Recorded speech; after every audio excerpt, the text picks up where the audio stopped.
Do you want to learn how to use Substance Designer to create interesting materials which you can use to apply to things like environments or props? Well, in this Intro to Substance Designer tutorial, Anthony Carmona will walk you through the process on how to get started in making materials in Substance Designer. Click on the link below now to start learning how this is done.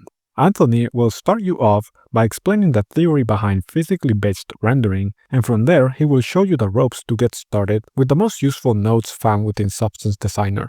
This is a perfect tutorial for anyone who is new to Substance and would like to learn how to get started.